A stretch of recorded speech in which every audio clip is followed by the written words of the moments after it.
Taking anyway.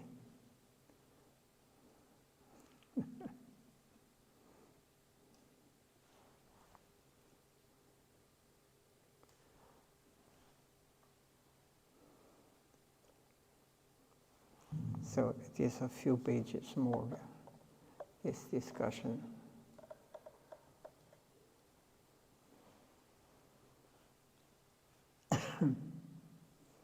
The Goswami asked this question to Sridhar Goswami Maharaj. As I understand it, reincarnation means that a soul may regress into a lower species by performing sinful acts. But how does it benefit a soul to be punished by taking birth in the animal species if later he has no recollection of this?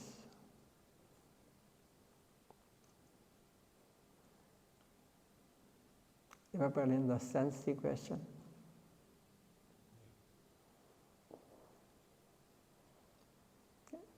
Reincarnation, Christian things like this, means that a soul may regress in a lower species by performing sinful acts, means he may take birth as an animal. What is wise for what reason? He will forget. But how does it benefit a soul to be punished by taking birth in animal species if later he has no recollection of this or no remembrance that he has suffered for? So Sridhar Goswami Maharaj, he said, sometimes it is necessary for doctors to make a patient unconscious. Sometimes a dacoit is imprisoned and put under chains. When his movements will be detrimental to society, he is confined in a cell and chained. So sometimes it is necessary to take away one's independence, his voluntary actions, by suffering the reaction to his previous karma. One may be relieved, then again he may be given voluntary action. When by his voluntary will a soul has done so many misdeeds and acquired so many reactions, it is necessary that his free will be stopped temporarily. He will be allowed to suffer the reaction of his previous sins, and then again some freedom will be given to him, so that he may take the proper course which is useful for him. As long as a drunkard is a drunkard, when he is expected to do some mischief to the environment, he should be confined. And when the madness of drinking is gone, then he will be released and allowed to move freely. Can you follow like this?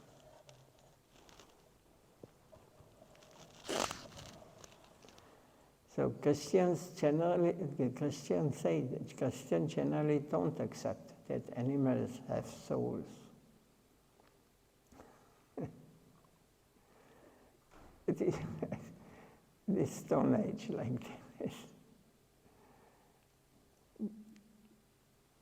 Sridhar said, Jesus did not care to bring his followers within that conception. He saw that they were accustomed to eating animals and fishes. So he did not want to embarrass them with all these questions. He thought they should begin deistic life, and when again they are able to consider these points, at that time they may be given this installment. So life is also present within the non-human species. And it is not less qualified than the human position, But in the course of the evolutionary movement of the soul, it is thrown into such a condition as a result of karma. So wherever life is present, the soul is there within. It is a common thing. But Jesus thought it would be impossible for them to adjust their understanding of the environment to such a degree. He thought to let them begin with the culture of deism, and then gradually such instruction could be given. So the same thing has happened now. With what enthusiasm they are how do you say Werbung?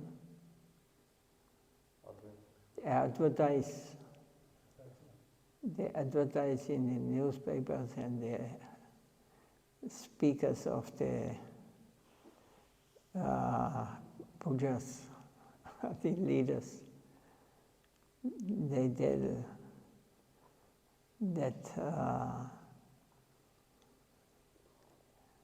that there is no harm, it is no living being. It is schnitzel walking on the grass, eating grass. But it is meant for our eating. So like this, we should also be careful not to preach or not to speak put too much force on this, otherwise they will never accept this kind of people. But some will accept, will understand. He told them, do unto others as you would have them do unto you. That is also good. So don't do anything to others what you would not like they do to you. So this is also good. But not only is the soul present there, God is also there. And everywhere, the lower species are also feeling pain and pleasure. In animals, it's quite clear that when they are killed, they feel pain. So there is life. The vibration of pain is there. Consciousness is there, and the soul is a unit of pure consciousness. But the person to whom Jesus preached were not so qualified as to extend their knowledge that far. They are not prepared for such a great amount of sacrifice in their practices. So for those who are not prepared to sacrifice themselves to such an extent, Christianity has been given by Jesus. Still, everything has been ordained from the same common center. Christianity has its necessity.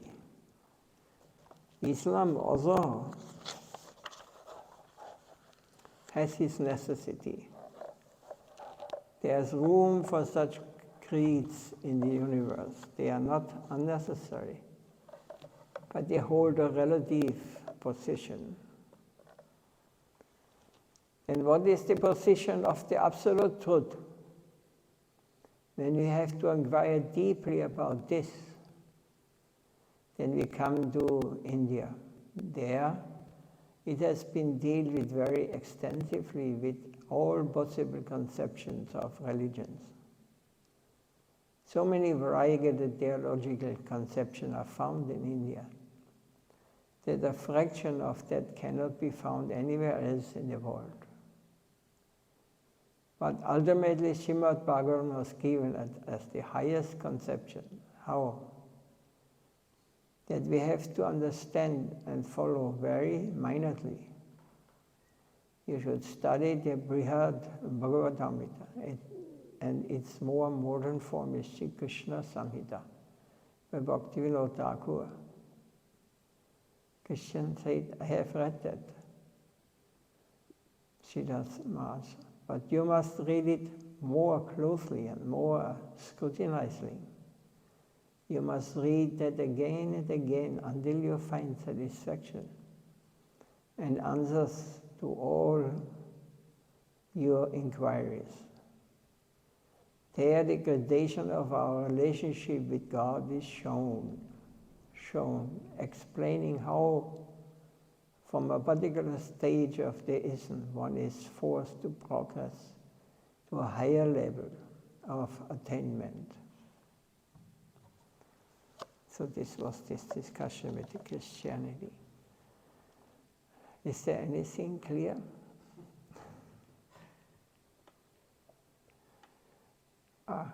Any question on?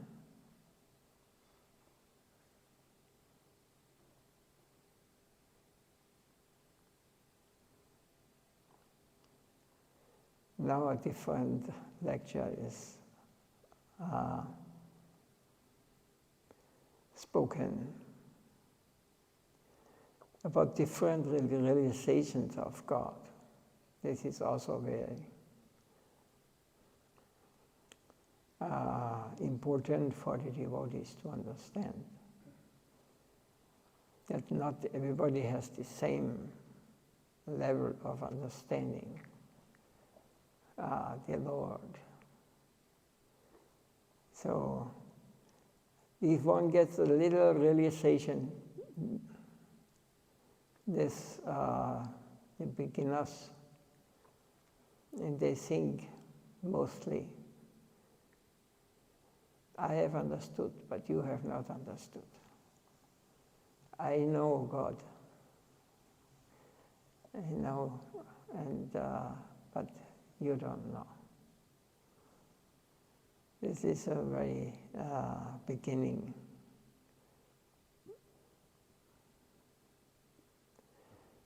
Nobody knows him. Nobody can understand him fully.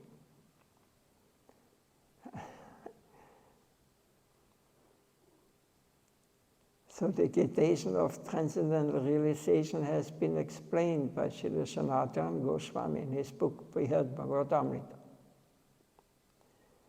There we find, in the course of the realization of Shuddha Bhakti,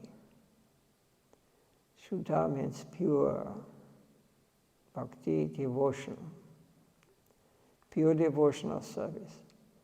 The great sage Narad Muni is visiting different places.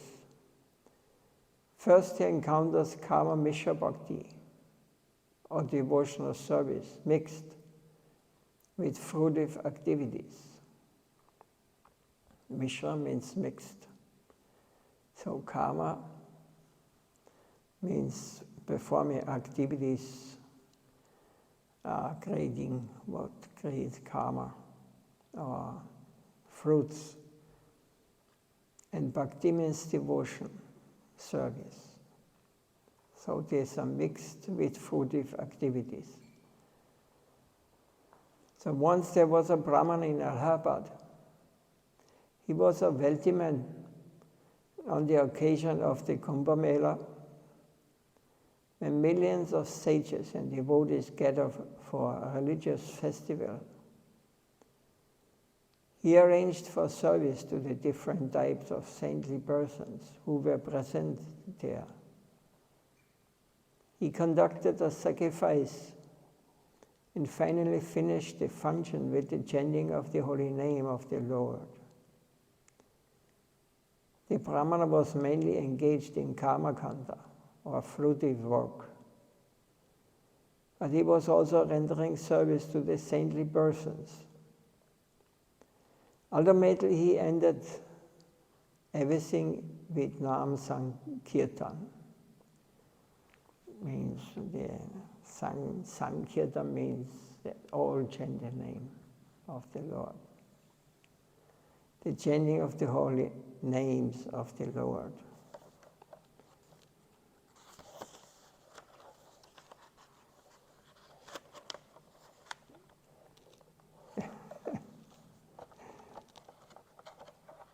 this, we need a computer, something is turning this.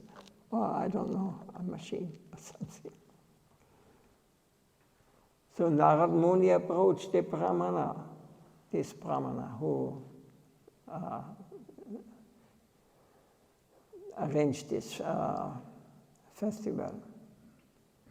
You are very fortunate that you are doing these things. This is the proper utilization of your money and caste. By engaging in such holy activities, you are certainly most fortunate. The Brahmana told him, what am I doing? This is nothing. You should go to see the fortune of King Indradyumna. He is distributing the prasada and remnants of Lord Jagannath in a grand style. How grandiose is the worship of Narayan there. Go there and you will appreciate his devotional service. So Narada went to see Indradyumna Maharaj. There he also found the king extensively engaging all his resources in the worship of Lord Jagannath. So Narada approached him, saying, you are so fortunate in this world. The king told him, what can I do, Narada? This is nothing. If you want to see how devotional service should be practiced, you should go to Lord Indra, the king of heaven. So Narad Muni went to Indradev and praised him by saying, O Indra, you are very fortunate. Vamanadev, the Supreme Person of Godhead, appeared as your younger brother. And here in Indaloka, there are always religious festivals worshipping Krishna. Indra said, oh, what do you say? What love have I for Krishna? Everything belongs to him. But in my foolishness, I try to prevent him from taking the Parijata tree from heaven. Not only that, but I am always being attacked by the demons. And my wife is also sometimes disturbed. What fortune do you find in me? So from Indra, Narada went to Lord Brahma, the creator of the universe. They found the personified Vedas singing, praising to Lord Brahma. Praise to Lord Brahma. Narada, who was also his son and disciple, approached Lord Brahma, saying, how greatly fortunate you are. You are entrusted by Lord Narayan himself with the management of the whole universe. And sometimes you visit him for guidance in the administration of the universe. We also find that some portion of the Vedas are engaged in singing your glories. You are so fortunate. Lord Brahma felt a little disturbed. He said, what are you saying, Narada? You're praising me and increasing my false pride. But I did not tell you that I'm nothing but a small creature in the hand of Narayan. I'm engaged in external activity. I have no time to give the interest of my devotional life. My Lord has rather deceived me by engaging me in such a busy matter as managing the universe. I'm most unfortunate. Rather, you should go to Mahadev, Lord Shiva. He does not care for anything in this world. He is aloof and indifferent and has his aim towards Lord Narayan. He is devoted to Lord Ramchandra, and he is very fond of the holy name of Lord Ram. His wife Parvati Devi is also helping him in his devotional life, and she is very happy. So Narada Muni went to Shivaloka, began to chant the praise of Lord Shiva. You are the master of the world. The Vedas sing your glories. You hold the highest position. In this way, Narada began to glorify him. But Lord Shiva became very excited and a little angry at this. What are you saying, Narada? I have so much indifference towards this world that I'm mainly interested in knowledge and balance. This holds the better portion of my interest. Whatever little inclination I have for devotional service to Narayan is very negligible. Sometimes I have such an apathetic spirit towards Narayan that I even fight with him in favor of one of my disciples. I am disgusted with my position. Balance, power, mystic yoga, perfection, and indifference to the world, that is my business. This is Jnana Mishra Bhakti. So Jnana also can be mixed with Bhakti, but it's not Shuddha or pure. This Jnana Mishra Bhakti, or devotional service mixed with empiric speculative knowledge. Lord Brahma is the ideal of Karma Mishra Bhakti, or devotional service mixed with fruitive activity. Lord Shiva is the ideal of Jnana Mishra Bhakti. He still maintains some affinity for an independent position, and not for 10% acceptance of service to the Supreme Lord Narayan. The Lord Shiva said, if you really want to experience Shuddha Bhakti, go to Prahlad Maharaj. There you will find pure devotional service. In this way we have been directed to trace the development of Shuddha Bhakti, pure devotional service, beginning with Prahlad Maharaj. Because Prahlad does not want anything in exchange for his devotional service. In Srimad Bhagavatam, he says, Yanyata de gilaguru gateta karunatma yasta yasyas asaste dasapritya sabai vanik. Whoever is doing something for the satisfaction of Narayan and wants something in return is not a servant, but a merchant. He wants to give something to the Lord and then take some price in exchange for that. So Prahlad Maharaj is a pure devotee, and only through a pure devotee of Narayan can one attain pure devotion. So up to this point, yes. Can we add something, or is it understandable?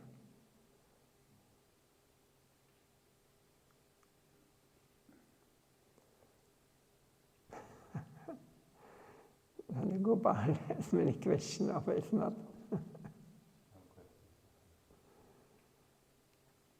So all these peculiar achievements in the devotional world begin with Prahlad Maharaj. Even Lord Chaitanya Mahaprabhu, he liked to hear. They could read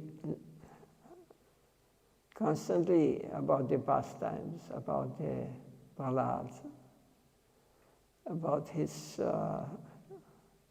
speaking, his devotion. So he was so attracted because it was pure devotion. There was not anything he expected from the Lord. He was just dependent on the Lord, not any merchant or businessman. It's not coming like this. That's because Narayan, the former Lord Nrsimha, he protected him in so many cases that his demoniac father wanted to kill him, but he always saved him. This is the first level. And it is neutral love of God. Chandra. All these regular achievements in the devotional world begin with Prahlad Maharaj. The nature of his devotional service is that of Chandalasa, neutrality. There is no actual service, but only perfect adherence to Narayan under all circumstances. So whatever may be the unfavorable condition in the environment, he stands true to the faith that Narayan is all in all, that he is our master. So Prahlad Maharaj and the four Kumaras, the sons of Lord Brahma, are in the position of Chandarasa, Bhakti, or neutral love of God. So they have neutral position. They are just conscious all the time that the Lord is here, the Lord is present. He is my everything. So Prahlad Maharaj is Narad Muni's disciple. Still for our benefit, Narad Muni was approaching him to measure the standard of his devotion in a comparative study of the devotional world. Approaching Prahlad Maharaj, Narada said, I have come to see you, Prahlad, because Lord Shiva also appreciates your position. You are really a devotee of Lord Krishna. You are so fortunate. I have come to see how you are. Prahlad Maharaj told him, Gurudev, you are all in all. Have you come to test me? Whatever fortune I may have, I have received by your grace. I was born in a family of demons. So the demoniac qualities have not exclusively left me. Don't you know that in Naimisharanya I went to fight with Lord Vishnu? I repent for that, but what can I do? He has given me such a position. I cannot have the privilege of direct service to him. But only mentality, I think of him. I think that he is everything. I do not have the great fortune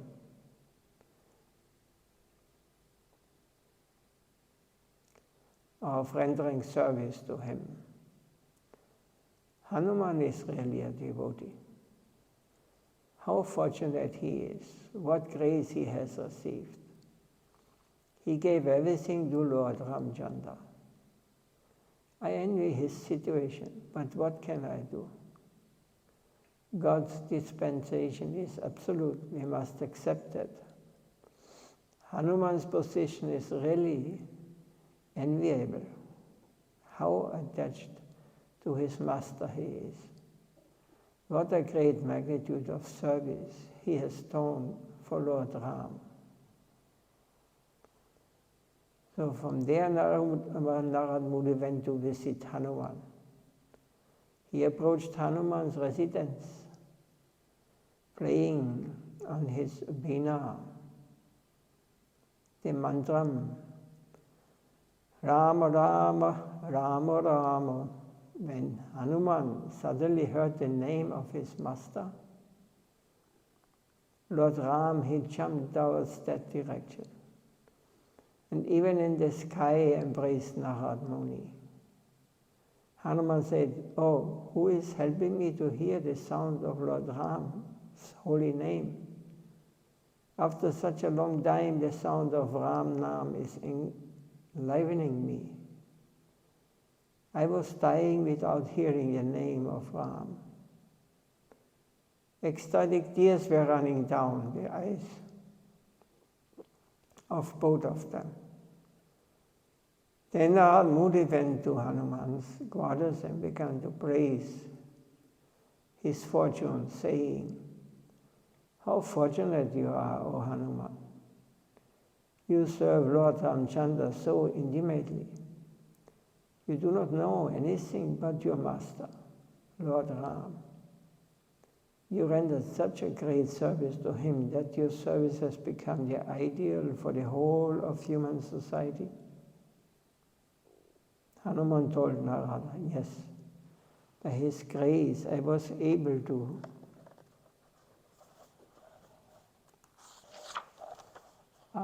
do something, but it is all his grace. I am nothing, I am worthless. But I hear that now Lord Ramchandra has come as Lord Krishna. Although I don't like any incarnation other than Lord Ram, I have heard from a distance how Krishna, who is Ramchandra himself, is showing his favor to the Pandavas. The Pandavas are very fortunate because the Lord is dealing with them like an intimate friend. So I have great appreciation for the fortune of the Pandavas in this way. Hanuman began to praise the Pandavas for their fortune. Then Narada Muni, leaving Hanuman, went to the Pandavas. There he found Yudhishthira Maharaj seated on a throne and began to sing the glories of the Pandavas. He told Yudhishthira Maharaj how friendly you are in your relationship with Krishna. How fortunate you are. Yudhishthira Maharaj said, "What are you saying, Devashi? Of course Krishna favors us. He can't deny that. But what is our position? We have no position at all. On the other hand, I feel now and then that by seeing our example, the people in general won't want to serve Krishna because they will calculate that being such intimate friends of Lord Krishna. The Pandavas had to pass through difficult troubles and dangers their whole lives. They will think that to be a devotee of Krishna means that one must suffer trouble throughout his whole life. So I am afraid that by thinking of us, people will not venture to appreciate Krishna." Devashi Narada said, No, I don't see it from that angle of vision. What is danger or affliction to the Pandavas? What is danger or affliction to the Pandavas? What is the meaning of that? That is the message that Krishna is coming. When the Pandavas are in danger, that is nothing but the message that Krishna is coming to save you. So your mother also prayed. Vibadha samda dasashvat. Tathadata jagatguru bhavadho dasanam satyad abunha bhavadasanam. Let dangers come, may they visit me always. I don't care for that, because that brings Krishna much closer to us. We rather like the dangers that bring Krishna into our intimate connection. That famous statement of your mother, Kundi Devi, stands there. So the Pandavas, headed by Maharaj Yudhishthira, said, yes, Krishna visits us now and then in the time of our dire need. But how fortunate are the Yadus? Lord Krishna is always with them. They are so proud of their master, Lord Krishna, that they do not care for any other power in the world. They are so fortunate that Lord Krishna is always closely connected with them. So Narad Muni went to the Yadus and began chanting in praise of them. They said, "What do you say, Devashinara? Krishna is with us, of course, and in any time of great danger, he comes to help us. But how much do we care for him? We are living independently, careless about his existence. But among us, Uddhava is really his favorite. Whatever Krishna does, he always consults with Uddhava, and in all his confidential matters. Uddhava is present there, and in every case, he is always very thick with Uddhava. Even we envy the fortune of Uddhava." Then Narada went to Uddhava and told him, "Uddhava, you are the most favorite devotees of Krishna." Krishna says, "Na tadha me priyatama atmayonina sankaraha."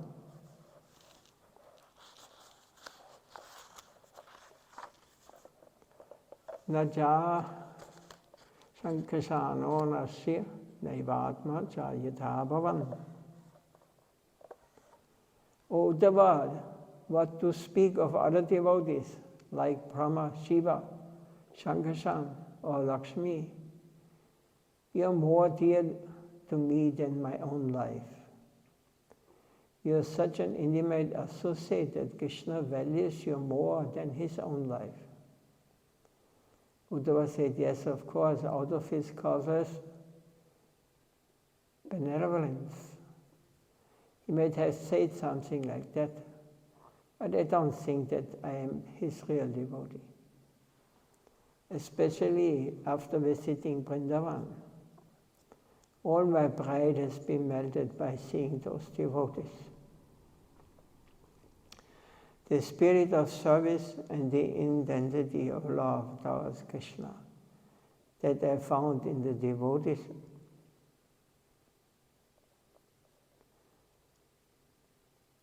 in Vrindavan is unparalleled.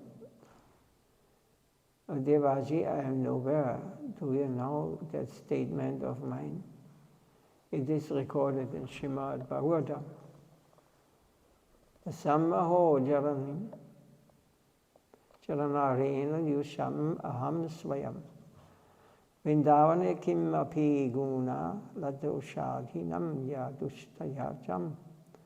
Sajanam Marya Padhanam Hitva Bejamukunda Matamim Shubhiramekyam.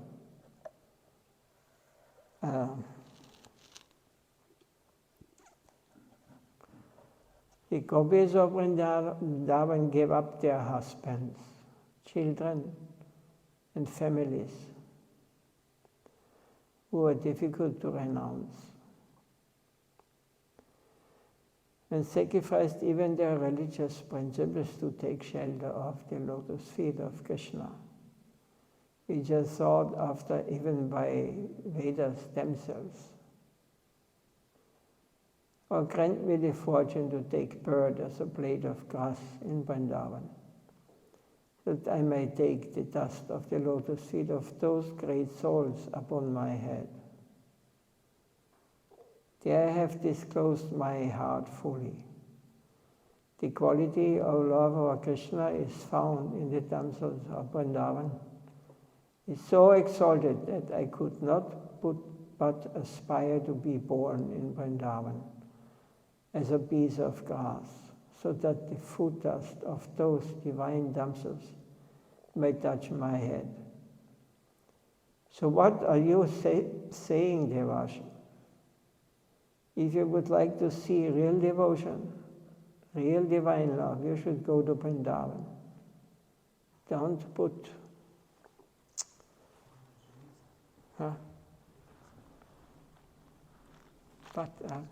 the water in there. I get too much water in there. Must.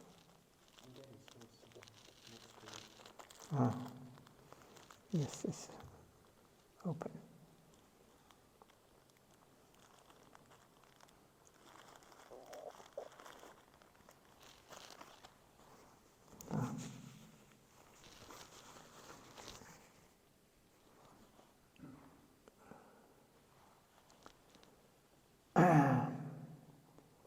don't put us in an awkward position saying that we possess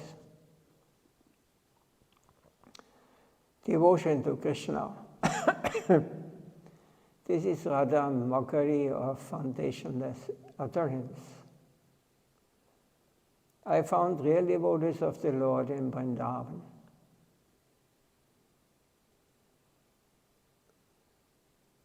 In this way, Sanatana Goswami tries his best to take us to the path by showing us the gradual development of devotion to Krishna.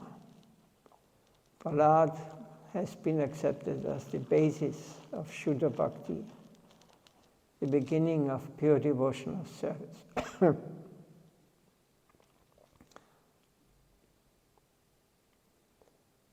Because he is situated in Chandarasa, or devotional service in neutrality. Above that, there is Dasya-rasa. Love of God is in solitude, as shown by Hanuman. Above that, there is Shakya-rasa, or the mood of friendship. That is exemplified by the Pandavas. Uddhava is somewhat Shakya, connecting with Vatsalya, parental love, and Madhurya, conjugal love. This way we can trace the progressive development of devotion. Our close adherence to Krishna develops in this way to Vrindavan, the ekma of devotional service. Is found there in the conversation between Ramananda Roy and Sri Chaitanya Mahaprabhu. We find it mentioned that Radharani's devotional service is categorically higher than that of gopis. Devyas dahibashu bharabangai bangajadishas tapyo vishat sa radhika. The kind of serving spirit we find here, there, is unaccountable and inconceivable. So Sri Chaitanya Mahaprabhu came with that quality of adherence to the truth, unconditional surrender. He came seeking that fortune of serving the truth. If we can seek such a higher type of existence, we may consider ourselves most fortunate.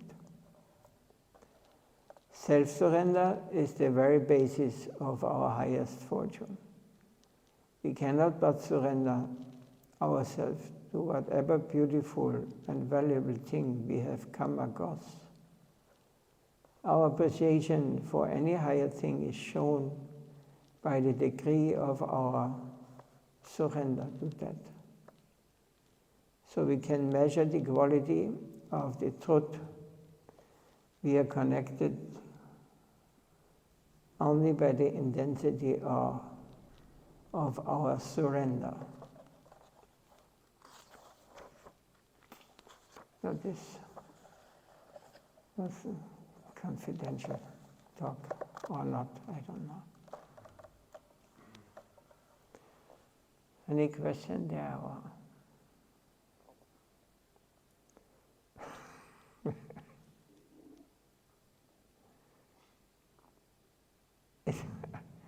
It's above our level, perhaps.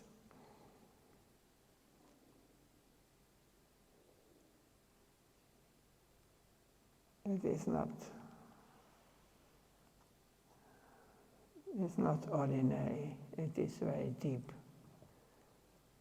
Speaking, we must hear from such devotees who have realized they are not speculating by speaking in this. They have, like our Gurudev, Srila Sridhar, Srila Prabhupada, Goswamis, Vishwanath, all these great saints, they are coming from there. They are living there. We must hear from this. Just imitating or repeating is not. It's like day and night. This is very important. Very important. So those who have got the mercy of the Lord, they will understand it. Others will have to go. We have to go on and develop in the future some more different life, different other times. We may get the chance again, but we cannot commit too many mistakes or offenses. So may the Lord bless us and protect us. Oh, time is far. Krishna, I cannot. I did not check this now.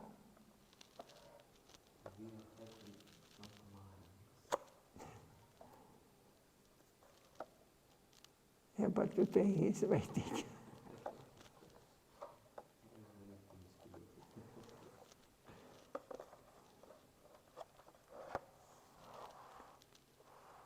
Jai Srila Gurudev Nityalila Bhavistam Vishnupad Paramahamsa Digacharya Stodasha Sri Srimad Bhakti Vaibhav Puri Goswami Maharaj Ki Jai Parambhujaba Nityalila Bhavistam Vishnupad Paramahamsa Digacharya Stodasha Sri Srimad Bhakti Rakshak Sridadev Goswami Maharaj Ki Jai Jai Lord Premanand